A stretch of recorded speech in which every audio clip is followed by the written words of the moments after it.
Tear gas, rubber bullets, water cannons, live rounds fired. Hey folks, do you think they're going to land? No, thanks, stop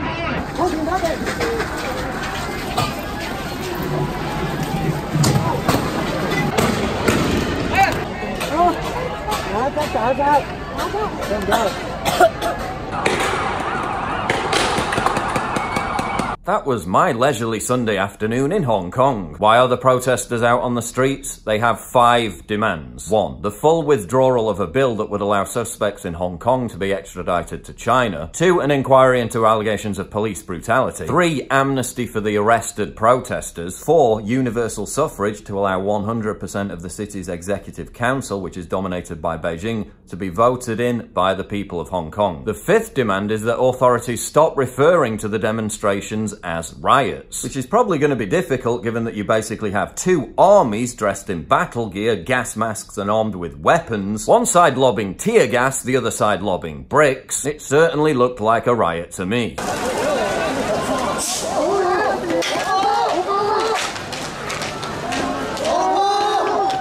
The Hong Kong government has said over and over again that it won't accept any of the 5 demands, so the violence will only escalate. Many protesters have also said they think violence is part of protest and that the threat to their freedoms is so existential they need to resort to all means possible. We talked to several people who said that the Chinese government is using mass migration to subsume Hong Kong's identity and weaken its unity. Does that remind you of anything?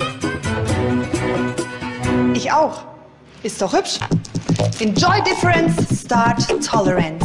Chinese people are allowed to move to Hong Kong and get immediate access to the jobs market, housing and healthcare benefits. They're even allowed to vote. This destabilization and subversion of Hong Kong is driving a great deal of the resentment. And it goes both ways. Dozens of Chinese taxi drivers in Hong Kong are flying huge Chinese flags from the back of their cars. There have also been small, sporadic pro-China protests in the city, but they're minuscule in comparison to the anti-Beijing protests. Despite dressing similar, the Hong Kong protesters are very different from America's snarling, spitting, obnoxious Antifa thugs. Whereas Antifa attacks the media and refuses to be filmed, the Hong Kong protesters go out of their way to protect the media and prevent journalists from being harmed. Whereas Antifa burns the American flag, the Hong Kong protesters fly it proudly. They've also taken a shining to Pepe the Frog, proving once again that any meme can be reclaimed and repurposed despite the American media's obsession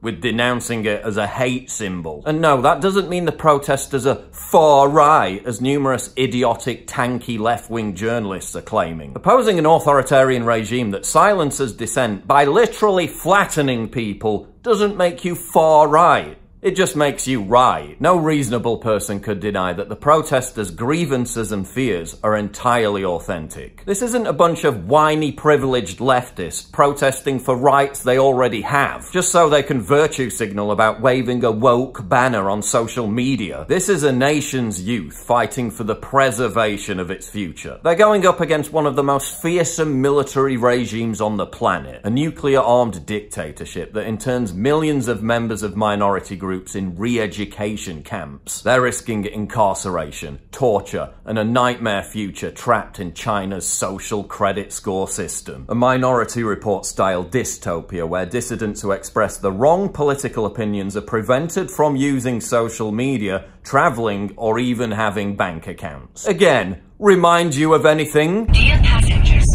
people who travel without tickets or behave disorderly or smoke in public areas will be punished according to regulations, and the behavior will be recorded in the individual credit information system. The anti-surveillance aspect of the demonstrations came to the fore when protesters tore down so-called smart lamps which they fear are secretly scanning their faces. To give you an idea of how intense China's control over propaganda and information really is, a local Catholic priest who didn't want to be named for fear of repercussions said that religious education in China is so tightly controlled that many people have never even heard of Jesus Christ. The Christian community in Hong Kong is standing firmly behind the protesters. On Friday night, there was a vigil attended by thousands of participants. Sing hallelujah, sing hallelujah.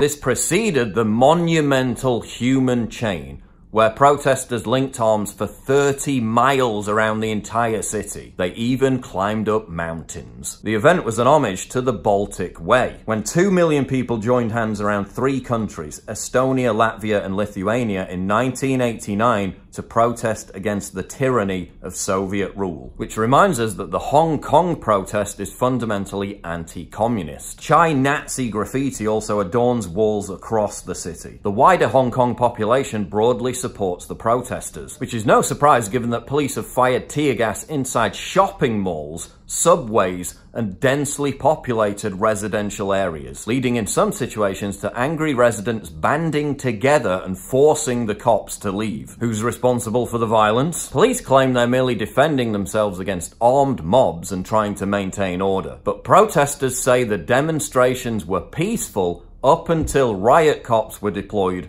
and tear gas was used against them. China has thousands of troops massing in nearby Shenzhen.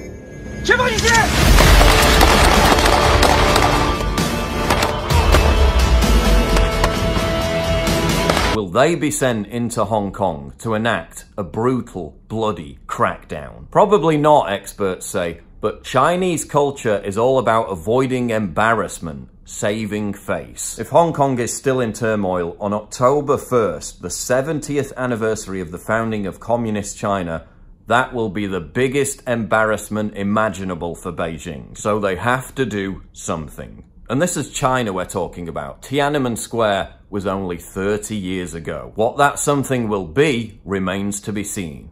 But it certainly isn't going to be pretty.